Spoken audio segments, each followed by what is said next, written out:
Hello guys, welcome back to spoken Shivir. तो I hope आप लोगों ने पिछले के वीडियोस देखे होंगे। Parts of speech, auxiliary verbs वगैरह वो सब मैंने आपको काफ़ी डिटेल में समझाया था और आप लोगों को एक्सरसाइज के आंसर्स कमेंट करने के लिए भी कहा था। तो आई होप आप प्रैक्टिस कर रहे होंगे। तो आज मैं आप लोगों के लिए एक शानदार टॉपिक ले आई हूँ जिसे कहते हैं वॉइस। तो मान लीजिए आपके रूम की खिड़की का कांच टूट गया है। अब आपके पास दो तरीके हैं घर वालों को बताने के लिए। पहला, सीधा सीधा बोल दो राहुल ने खिड़की तोड़ी। और दूसरा, थोड़ा घुमा फिरा कर कह सकते हैं खिड़की राहुल के द्वारा तोड़ी गई। बस बात को कहने के इन्हीं दो तरीकों को इंग्लिश ग्रामर में हम एक्टिव वॉइस और पैसिव वॉइस कहते हैं। आज के इस वीडियो में हम वॉइस और उनके टाइप्स को एक्सपर्टाइज करेंगे ताकि आप कभी भी उस टॉपिक को भूलें नहीं। तो चलिए शुरू करते हैं। पहले जानते हैं वॉइस क्या भला है। तो दोस्तों, वॉइस के दो प्रकार होते हैं, एक्टिव वॉइस और पैसिव वॉइस। तो एक्टिव वॉइस से हम शुरू करते हैं पहले। तो एक्टिव वॉइस जहाँ काम करने वाला बंदा हीरो माना जाता है, यानी सब्जेक्ट, यानी कह सकते हैं कि यहाँ पे हम लोग सब्जेक्ट को ज़्यादा प्रायोरिटी देते हैं। एग्जाम्पल लेते हैं, राम बीट्स हरी, यानी राम ने हरी को पीटा। यहाँ सब्जेक्ट जो है राम है जिसे आगे रखा है और उसको काफ़ी प्रायोरिटीज़ भी दी गई है। अगर हम बात करें पैसिव वॉइस की, जहाँ काम किस पर हुआ यानी ऑब्जेक्ट, उसको हम प्रायोरिटी देते हैं। जैसे कि हरी इज़ बीटन बाय राम। तो हरी एक ऑब्जेक्ट है, राम हमारा सब्जेक्ट है, लेकिन यहाँ पे ऑब्जेक्ट को आगे किया गया है और सब्जेक्ट को पीछे किया गया है, इसीलिए ऑब्जेक्ट को यहाँ पे प्रायोरिटी मिलती है। तो इंग्लिश के टेबल में 12 टेंस होते हैं, लेकिन पैसिव वॉइस सिर्फ 8 टेंस का ही बनता है। Perfect continuous, perfect continuous, past perfect continuous, future perfect continuous, future continuous का पैसिव वॉइस नहीं बनता है। और आक्रामक क्रिया यानी इनट्रांजिटिव वर्ब्स वाले वाक्यों में भी पैसिव वॉइस नहीं बनता।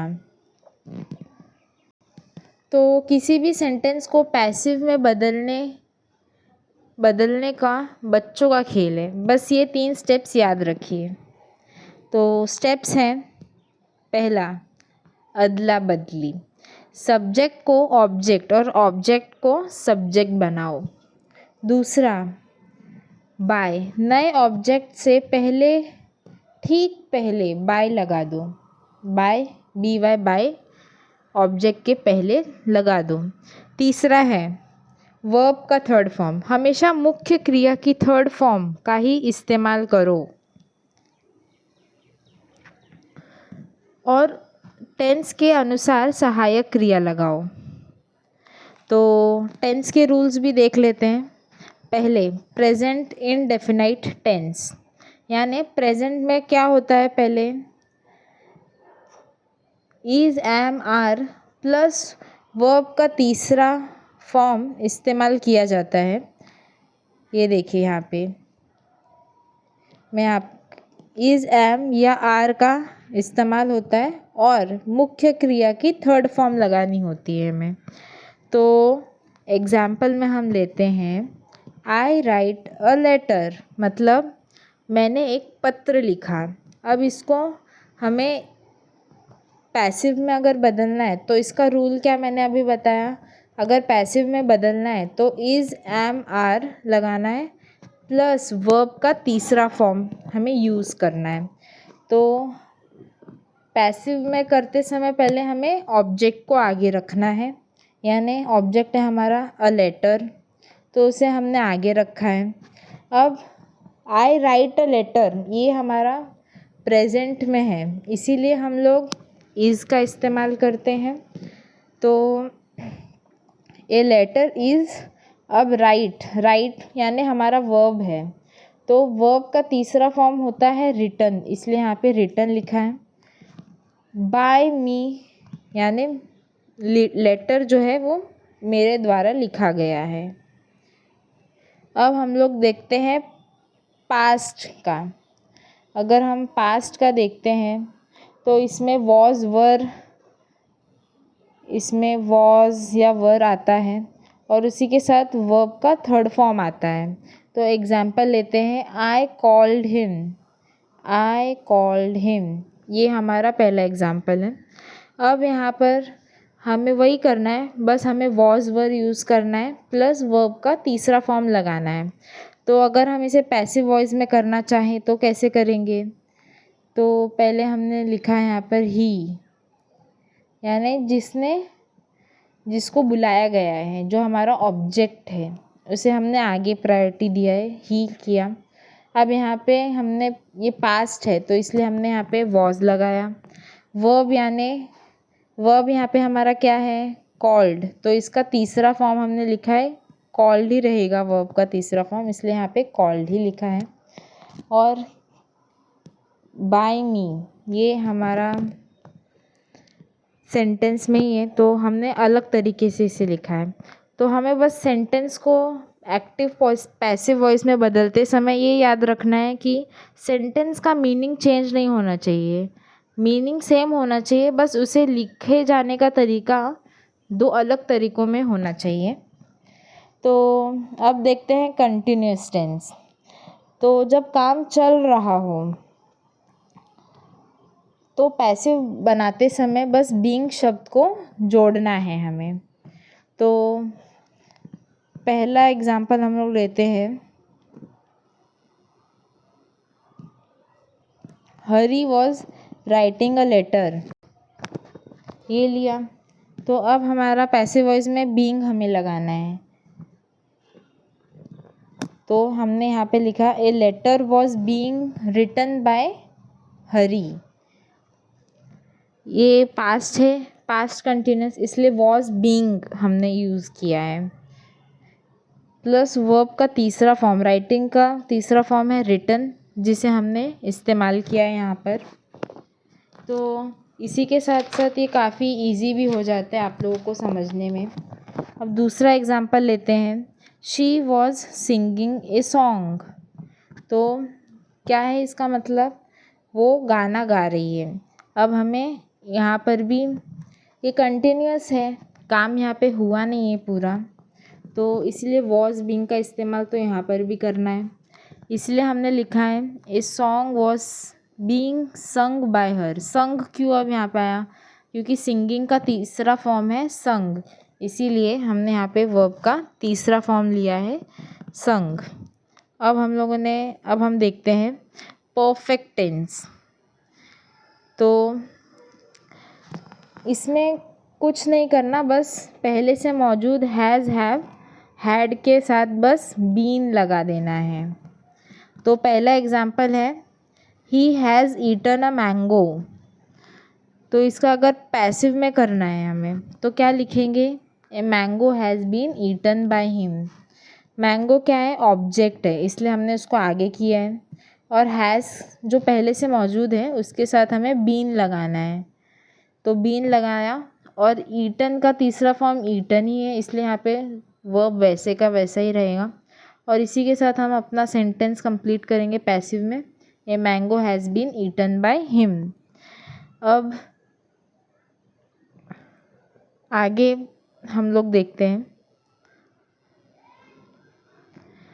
पास्ट के लिए देखते हैं पहले एक एग्जाम्पल, ताकि आपको हर एक टेंस का आपको समझ में आ जाए।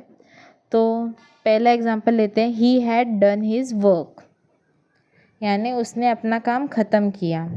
और यहाँ पे ऑब्जेक्ट है इज़ हिज वर्क, यहाँ पे हमें हैड ऑलरेडी दिया है तो उसके साथ हमें क्या जोड़ना है? आपको शुरुआत में ही मैंने बताया, हैज़, हैव, हैड के साथ हमें बीन को बस लगा देना है और कुछ हमें एक्स्ट्रा ऐड नहीं करना, बस वर्ब का तीसरा फॉर्म हमें ऐड करना पड़ता है। तो यहाँ पे वर्ब, यहाँ पे हमने पैसिव में इसका कन्वर्जन अगर किया तो हीज़ वर्क जो कि ऑब्जेक्ट है वो पहले आ गया, हैड जो हमें पहले दिया था उसके साथ बीन लगाया, और वर्ब क्या है हमारा डन, तो उसका तीसरा फॉर्म भी डन ही आता है। तो इसी के साथ हमारा सेंटेंस कंप्लीट होता है, his work had been done by him. तो आशा करती हूँ आपको ये टेंस के कन्वर्जन का समझ में आया होगा। तो अब आता है इस वीडियो का सबसे मज़ेदार पार्ट, पर जहाँ पर लोग अक्सर गलती कर बैठते हैं, यानी किसी किसी सेंटेंस में दो दो ऑब्जेक्ट आ जाते हैं। तो उसको मैं आपको एग्जाम्पल के साथ बताती हूँ कि अगर किसी सब्जेक्ट में दो ऑब्जेक्ट आ जाए तब आप उसे पैसिव में कन्वर्ट कैसे करेंगे। तो यहाँ पे एग्जाम्पल लेते हैं, he gave me a book. तो ऐसे वाक्यों में पैसिव आप दो तरीक़ों से बना सकते हैं, जैसे कि I was given a book by him, ये पहला तरीका है। और दूसरा तरीका लिख सकते हैं आप, a book was given to me by him. ये दोनों ही अलग तरीके से लिखा है पर इसका मतलब ज़रा भी चेंज नहीं हुआ है। इसी तरह आप लोगों को भी इनका इस्तेमाल करना है। अब थोड़ा आगे चलते हैं क्योंकि इतना आपको समझ में आया है। तो अब देखते हैं दूसरा रूल। तो दूसरा रूल अगर हम देखते हैं तो जब बाय लगाने की ज़रूरत नहीं होती। कई बार पैसिव वॉइस में काम करने वाले से ज़्यादा काम इम्पोर्टेंट होता है, वहाँ हम बाय नहीं लगाते हैं। एग्जाम्पल लेती हूँ मैं, my pocket has been picked, a thief was caught. यानी a pocket has been picked मतलब मेरी जेब कट गई है, लेकिन किसने काटी वो हमें इस सेंटेंस में पता नहीं है, इसीलिए इसमें हम बाय नहीं लगाते। और दूसरा है द थीव वॉज कॉट। दूसरा एग्जाम्पल लिया, द थीव वॉज कॉट मतलब चोर पकड़ा गया। ऑब्वियसली चोर पुलिस से ही पकड़ा गया होगा, पर इसमें इस सेंटेंस में हमें बताया नहीं है कि एग्जैक्टली किसने पकड़ा है, बस हमें पता है कि चोर पकड़ा गया है। तो ऐसे आप सेंटेंस को आइडेंटिफाई कर सकते हैं बहुत ही इजीली तरीके से। अब आगे देखते हैं इम्पेरेटिव सेंटेंस। तो इम्पेरेटिव सेंटेंस क्या होता है, जो सेंटेंस हमें आदेश देते हैं, कोई ऑर्डर या रिक्वेस्ट दिखाते हैं, उसे हम इम्पेरेटिव सेंटेंस कहते हैं। तो अगर कोई ऑर्डर या रिक्वेस्ट करने वाला वाक्य हो तो पैसिव कैसे बनाएंगे, इसके दो बड़े ही सिंपल तरीके हैं। पहला सिंपल तरीका है let plus object plus be plus verb का तीसरा फॉर्म। बस इसी फॉर्मूला को यूज़ करके आप पैसिव में बना सकते हैं। एग्जाम्पल मैं आपको एक बताती हूँ, ओपन द डोर। अभी मैंने आपको क्या कहा, अगर कोई आदेश मिले तो आप कैसे करेंगे, लेट का इस्तेमाल करना है, LET लेट, और फिर ऑब्जेक्ट जो हमारा ऑब्जेक्ट है सेंटेंस में वो, प्लस बी यानी BEB, और जो हमें वर्ब मिला है उसका थर्ड फॉर्म इस्तेमाल करना है। तो ओपन यहाँ पे हमारा आदेश है, और जो दो डोर लिखा है हमने सेंटेंस में वो क्या है, ऑब्जेक्ट है, इसलिए ऑब्जेक्ट को पहले प्रायोरिटी मिलती है। लेकिन यहाँ पे हमें पहले प्रायोरिटी किसको देनी है, लेट वर्ड। ये फॉर्मूला एकदम कन्फर्म है, आपको इसका ही इस्तेमाल करना है इम्पेरेटिव सेंटेंस में, कोई गड़बड़ करना नहीं आप लोगों को। Let the door be opened, यहाँ पे लेट फिर प्लस द ऑब्जेक्ट बी और वर्ब का तीसरा फॉर्म हमने इस्तेमाल किया है, तो जिससे कि काफ़ी इजी हो जाता है समझने में। अब अगर हम दूसरा रूल देखें तो अगर सेंटेंस में प्लीज़ लगा हो तब आपको क्या करना है, यू आर रिक्वेस्टेड का सीधा प्रयोग कर देना है। तो मैं पहले एग्ज़ाम्पल से आपको बताती हूँ। एग्ज़ाम्पल लेते हैं, प्लीज़ गो देयर, यानी आप प्लीज़ वहाँ जाइए। तो अगर यहाँ पे मैंने आपको बताया, अगर प्लीज़ का इस्तेमाल हो तो डायरेक्टली आपको क्या लिखना है, यू आर रिक्वेस्टेड। तो यहाँ पे क्या लिखा है, you are requested to go there. Directly आपको लिख देना है, इसमें कोई कन्फ्यूजन होनी नहीं चाहिए आप लोगों को। You are requested to go there. इससे जो वर्ब है वो भी सेम ही है, बस आपको extra you are requested to add करना है, जो कि कंपलसरी आपको ऐड करना है। इसमें कोई चेंजेस होने वाला नहीं है। तो आई होप आपको सारे नियम क्लियर हो गए। इतने ही नियम हैं और ये काफ़ी इजी और अच्छा टॉपिक है आप लोगों को। सेंटेंस जो आप लोगों को इंग्लिश में सेंटेंस बनाने के लिए काफ़ी काम आने वाला है और बहुत ही इजीली आप सेंटेंस बना सकते हैं। और यहाँ पे कई एक्सरसाइज भी दिए गए हैं। इस सारे सेंटेंस को आपको पैसिव वॉइस में कन्वर्ट करना है। तो पहला एग्जांपल देखिए, shut the door, open your books. Open your books का अभी मैंने आपको सिखाया ऊपर, तो आप लोग देख सकते हैं, क्योंकि ये इम्पेरेटिव सेंटेंस है जो कि काफ़ी इजी है सॉल्व करने में। और अगर आपको कोई डाउट आता है इसके बाद भी, तो आप लोग प्लीज़ कमेंट सेक्शन में लिखिए। तो मैं आपके डाउट्स के लिए भी एक अलग वीडियो बनाऊंगी जिसमें आपके सारे डाउट्स मैं क्लियर करूंगी। और ये सब जो एक्सरसाइज हैं इसको आप लोगों को सॉल्व करना है और कमेंट में इसके आंसर लिखने हैं। और जिसका भी आंसर सही होगा उसके कमेंट को पिन करके हाईलाइट करूंगी मैं। तो दोस्तों, देखा आप लोगों ने कि एक्टिव और पैसिव वॉइस कितना आसान था। अपने डाउट्स कमेंट में ज़रूर लिखिए। इस वीडियो को लाइक, शेयर एंड सब्सक्राइब ज़रूर करना। तो मिलती हूँ अगले वीडियो में, तब तक के लिए keep practising, keep rocking. Bye bye.